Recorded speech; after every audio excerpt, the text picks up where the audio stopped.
Welcome to another episode of TBR100, the series where I am trying to get my Kindle TBR below 100 books before the end of the year. In this episode, I'm going to be focusing on series. We're going to call this a bonus episode. I want to continue some series and I also want to try and complete as many series as I can. Speaking of which, in episode 2, I read Creep by Jennifer Hillier and then I bought the sequel at the end of that episode. So I decided to go ahead and just read it in between ending that vlog and starting this vlog. I will have episode 2 and episode 1 linked in the description just in case you would like to catch up. I didn't love Creep. I gave it 2 stars. However, I do want to complete this author's backlist because I have enjoyed some of her more recent releases. I can't tell you much about the plot for Freak because it kind of spoils the direction that book 1 goes in, but Freak is basically a serial killer thriller and it feels more police procedural, which I liked. I really enjoyed the first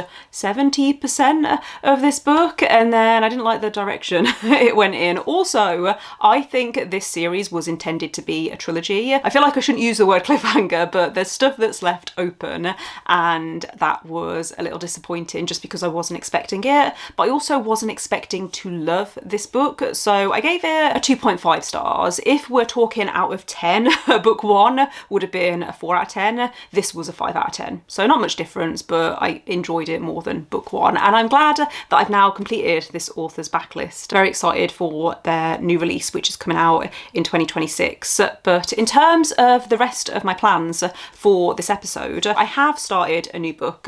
I think it's the 7th book in the Eddie Flynn series, which is called The Accomplice. So this is by Steve Kavanagh and I love this series so much. I actually haven't read the first 3 books in this series. I started with 13, which is book 4, but if you don't know, this series is following a lawyer called Eddie Flynn. It's set in New York, which I love because New York is one of my favourite cities, and each book is a different case that he's working on. So these do work as standalones, and I can tell you what the plot is for this book. I think that Steve Kavanagh has some of the best taglines for his books. The tagline for 13, which is what made me interested in this series, is the serial killer isn't on trial, he's on the jury, and that just immediately, I saw that and thought, okay, I'm intrigued. And then the tagline for this particular book, I don't remember what it is exactly, but it's something like, she was married to a serial killer.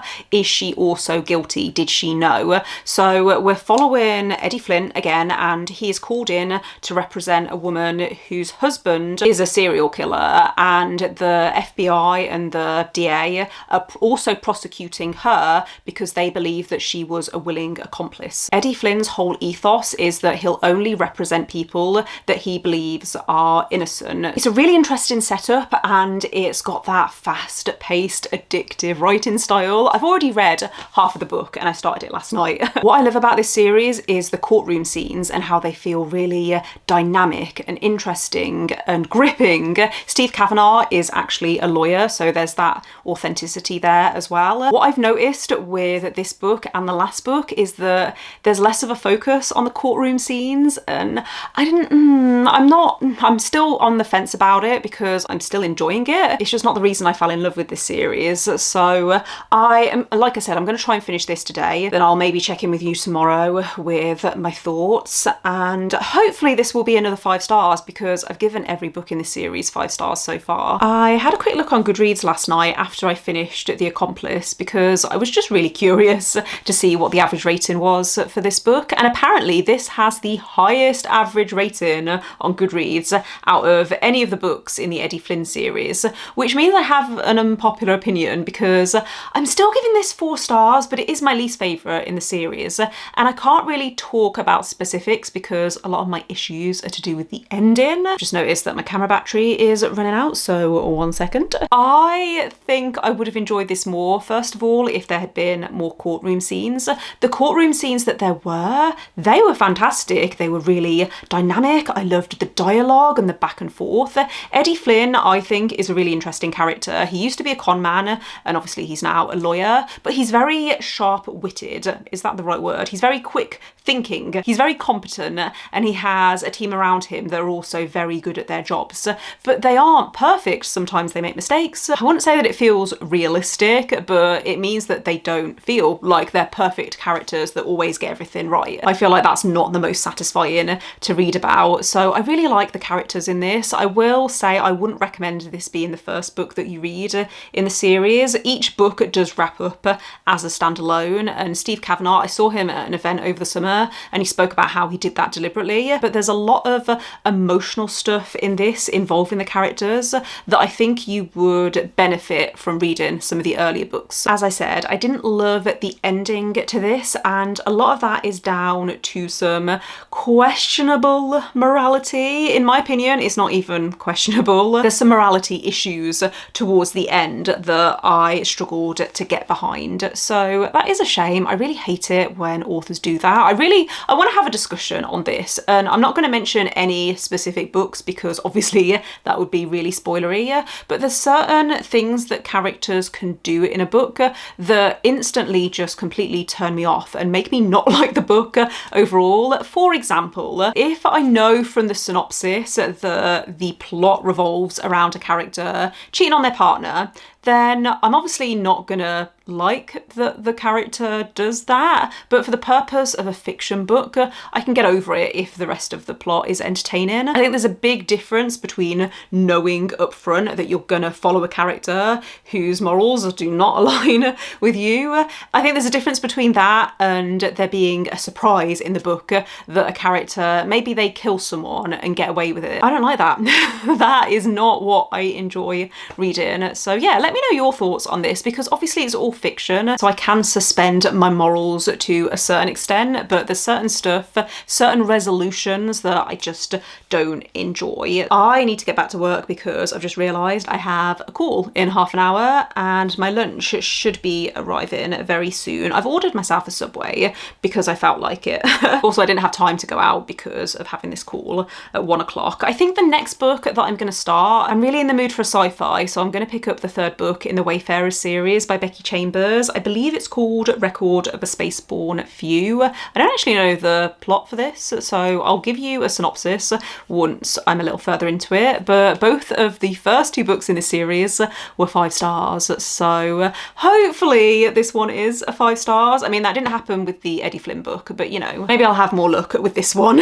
Every single day this week, I have told myself I need to sit down and film a vlog update because I'm almost now halfway through Record of a Spaceborne Few and I'm really enjoying this. I think this could be another 5 stars. If you don't know, I think I've already mentioned this, but I'm going to tell you again. This is the third book in the Wayfarers series by Becky Chambers, which is becoming one of my favourite series of all time. If you don't know, this is set in space way in the future where humanity has been forced to leave Earth because the Earth was dying. So they got in their spaceships, there was this huge fleet that went out into the galaxy to try and find other life, and they did. So now humans have been integrated into the galaxy. They're part of, you know, they're recognised as part of the galaxy. They've mingled with different alien races, and some humans decided to leave the original fleet and settle on different planets. This book focuses on that original fleet though, because that original fleet is still in existence. Those ships are still operating, people still live there. They've settled in a particular area of the galaxy. We're basically following different perspectives of people, for example, who have grown up living as part of this fleet. We're following someone who is a human, but they grew up on a planet and they've now decided to return to the fleet to try and get in touch with their roots. We also follow an archivist who is showing around an alien who I think is writing some kind of report about the humans that live in this fleet, and it's just such an interesting exploration of this community and I love it. It is so interesting. Becky Chambers' mind, honestly. I cannot recommend this series enough if it sounds like something that you would enjoy. I do feel like it's more theme driven and more character driven. There is very little plot, and in this book in particular, where is the plot? Like, it's not a problem because I'm still really enjoying the discussions, but I could not tell you what the plot is this book. It's pretty much about the characters, and that's okay with me, but I can understand why some people find this series a little bit boring if you are more of a plot-driven reader. It is more slice of life and just following these characters as they go about their day and the issues that they come across that they have to deal with. Right now, even though this is giving me 5-star feelings, I think I still prefer the second book in the series, just because that was centered on a smaller cast of characters, whereas with this one we're jumping around quite a lot, and so I feel like I'm struggling to really get to know them. But hopefully that will change. You know, I'm only just halfway through. I'm just interested to see what the end game is with this, because right now, like I said, I could not tell you what the plot is.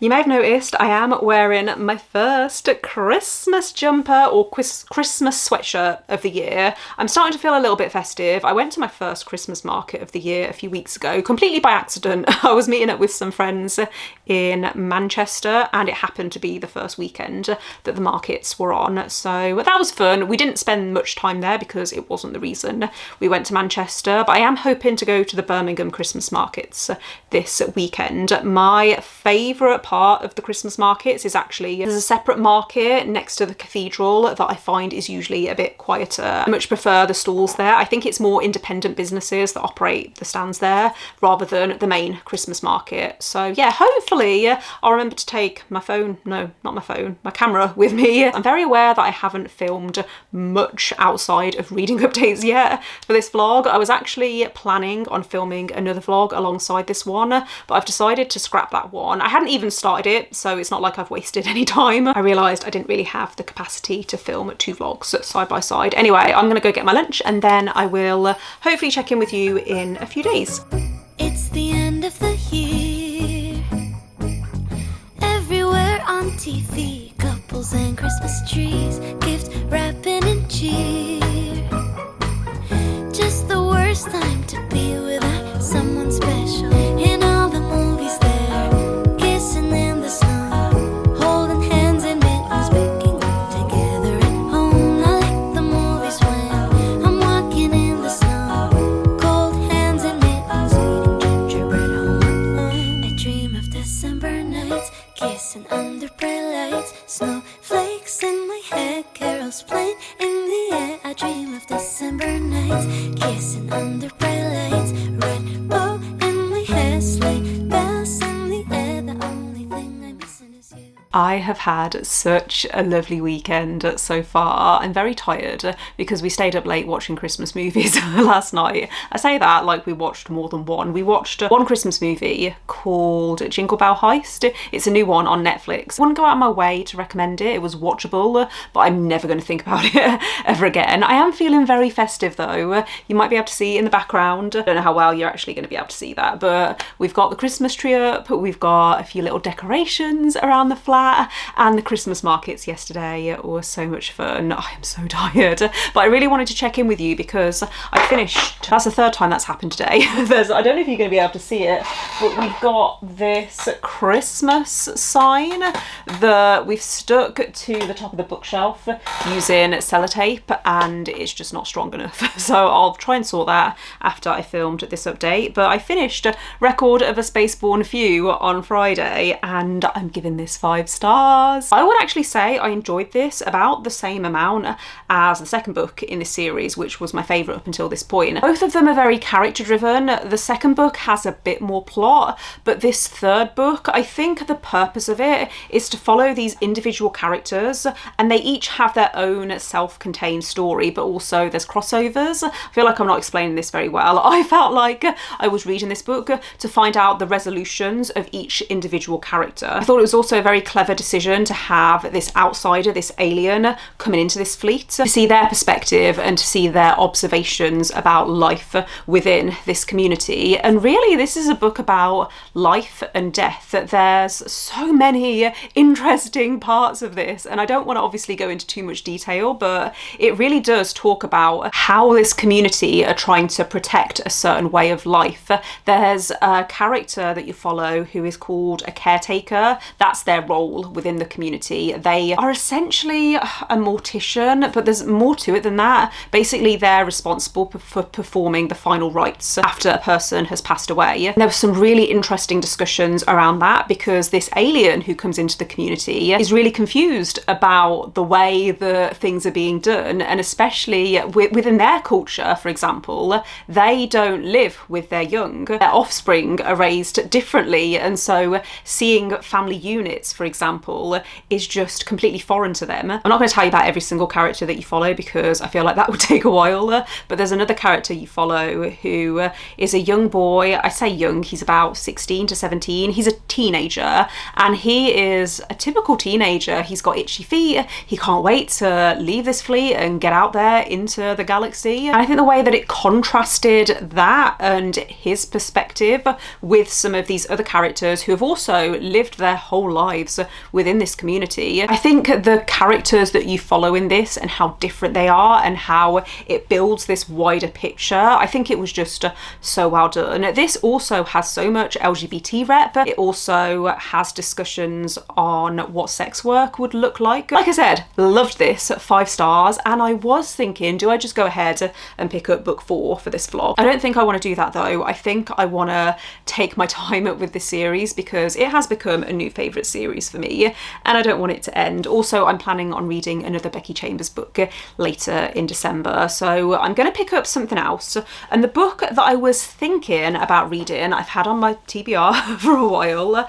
I read Before the Coffee Gets Cold by Toshikazu Kawaguchi years ago. I think it was probably 2 or 3 years ago, and I have the second book, Tales from the Cafe, on my Kindle. Like the first book, I think it's a collection of interconnected short stories, and I think it's also fairly short, and I'm in the mood for that right now. I'm in the mood for something that still feels cozy but also has a lot of heart, and that is the feeling that I got from Before the Coffee Gets Cold. So I think I'm going to try and make a start on that today. What time is it actually? It is currently nearly 1 o'clock, so I'm gonna crack on with some editing. I want to get this vlog edited up until this point, and then I'm gonna cozy down and read for the rest of the afternoon. I decided not to bring you a midway update for, what's it called? Tales from the Cafe. I have it here on my Kindle.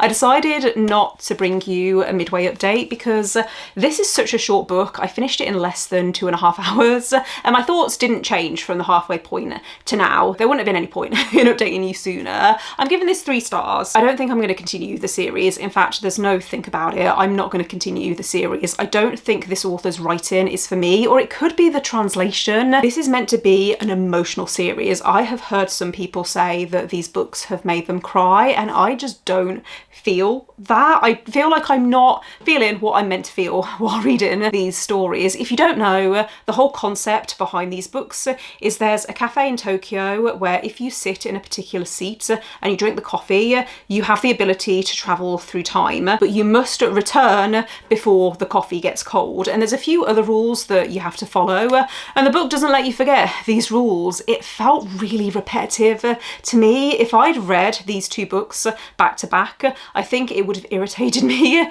even more. I would have preferred if maybe at the start of the book there'd been some kind of prologue where it had mentioned all of the rules just as a recap, or if anyone was picking up the second book having not read the first book. I don't think it needed to be repeated over and over again. The staff within this cafe stay the same pretty much throughout all of the short stories. It's the visitors and the people who want to travel back in time that changes, and every single time the staff ask these people, do you know the rules? And then they repeat them. It started to feel really tedious. Also, I feel like there's only so much you can do with this concept. A lot of the reasons for why people want to travel through time, for example. There was one story in this actually that was a little bit unusual that I liked. There was one story though that I really disliked. That one had a character who was really struggling with their mental health. Again, I don't know whether it was the translation or if I missed something, but it felt like a switch was flicked and they went from really struggling to suddenly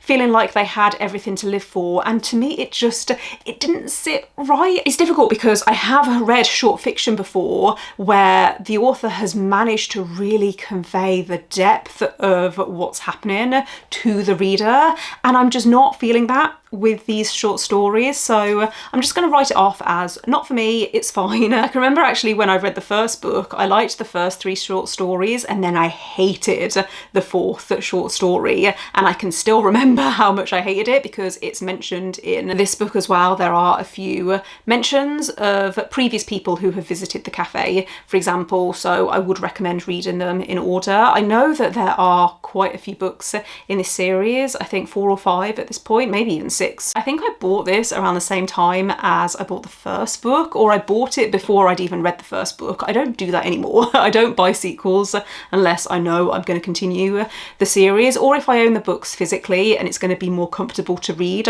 on my Kindle. I don't buy sequels unnecessarily anymore, is what I was trying to say. So I'm glad I've got this off my TBR, and I am going to pick up one more book for this vlog, one more sequel. It occurred to me that Problematic Summer Romance by Ali Hazelwood is technically a sequel. It follows a main character who is the sister of one of the characters in Not in Love, which isn't one of my favourite Ali Hazelwood books. In fact, I think I might have even given it 2 stars or 3 stars. It wasn't higher than a 3. I remember it was very smut forward and I wanted just a bit more emotional depth, and yeah, I didn't love it, but I have loved some of Ali Hazelwood's other books, and I have high hopes for this one because the tropes just sound like they might work for me a little better. I made a start on Problematic Summer Romance last night. I read 27%, which I think is the equivalent of about 80 pages. I am enjoying this, however, I have concerns that I'm not going to like the romance,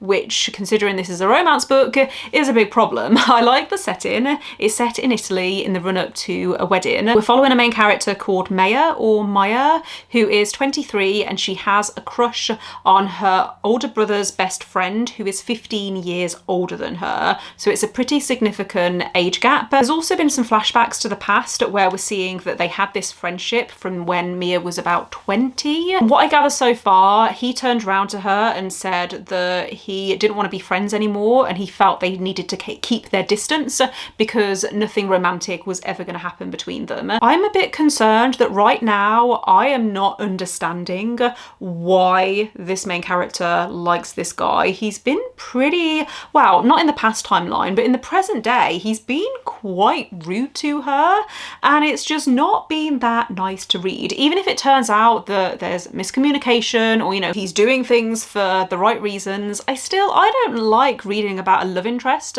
being mean or rude to the main character. And also, the main character's personality is a bit over the top, which Ali Hazelwood tends to do. I prefer it when her characters are a bit more reserved. Love Theoretically is my favourite book by Ali Hazelwood, and the main criticism that I've seen of that book is some people found the main characters boring.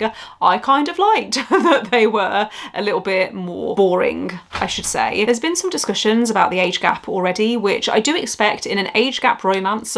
I expect the characters to address the age gap and what that means for their relationship or potential relationship. It feels like the author is trying really hard to convince us that these characters had no interest in each other before the main character was 20, which is fine. As far as I'm concerned, the characters are adults, and what I read in fiction isn't necessarily reflective of what I would feel about a situation in real life. I don't know whether I'm explaining it very well, so I'm going to read a little more and then I will let you know my feelings again once I'm maybe about halfway through. But it all feels just a bit like nothing is progressing.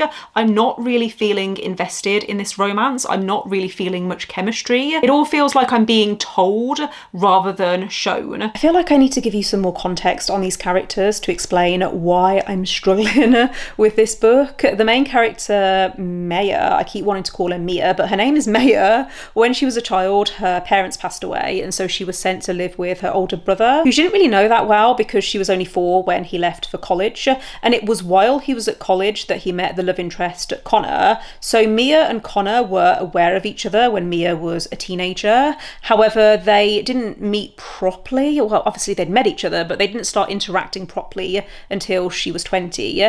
And to me, it felt like the beginning of this would have been a bit smoother, and we wouldn't have had to go round and round through all of these explanations if this had just followed new characters, if it hadn't continued the storylines of characters from the first book. It felt like the author had written herself into a corner corner and was having to get out of that before we could continue the story. So that was just a little thing in the beginning that I wasn't too keen on. I am not convinced that these characters are compatible, and that's what I want when I'm reading an age gap romance. I want the author to convince me that there's more there than just heat. You know, like, it's very clear that these two characters fancy each other, but to me, Mia feels quite, I just called her Mia again. Maya feels quite immature, the way that she's handled certain situations.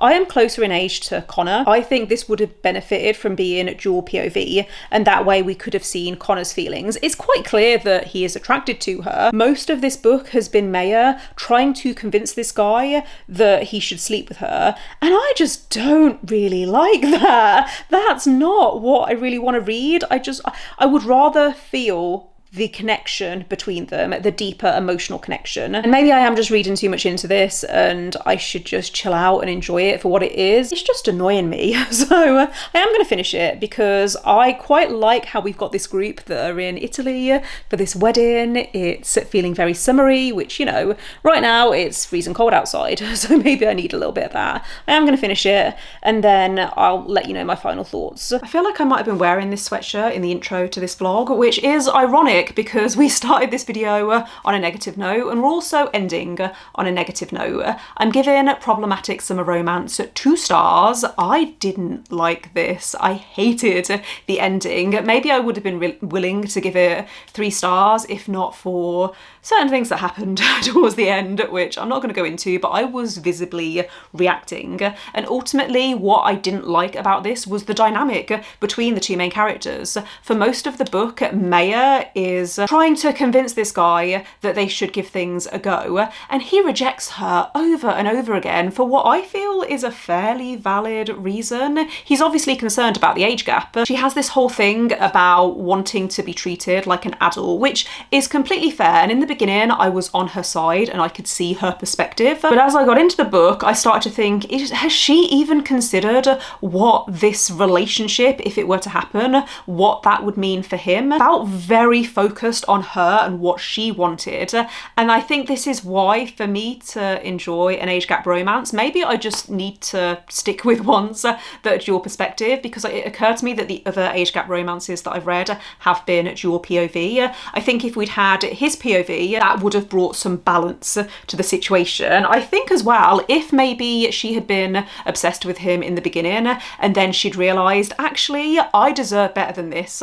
I deserve someone who is enthusiastically all for me, who isn't giving me all of these reasons not to be together. If she had thought that at any point, and then most of the book had been her trying to move on, or at least showing that she, you know, had some self-respect. So I don't know whether that's really harsh, but I just did not like this dynamic at all. There were some conversations around whether they're on the same page and whether they want the same things in the future, but those to me came way too late and they were so rushed. The whole ending of this felt rushed. It wasn't for me, and I think that is a personal preference thing. I can see some people liking this because you can feel the tension between them where they've been resisting each other, or at least Connor has been resisting Maya for so long. There's all of this build-up between them, but I need an emotional connection, and I think that's what was missing. There were some, I don't want to spoil anything, but there's some connections, just some little Easter eggs, so if you've read any of her other books then you'll be able to spot them, and I thought that was quite fun. It feels like with Ali Hazelwood books, either I love them and I give them 4 or 5 stars, or I actively dislike them. I think I'm going to have to be a bit more selective over which of her books I pick up. I don't think I'm going to read Mate, even though I liked Bride and I gave it 4 stars.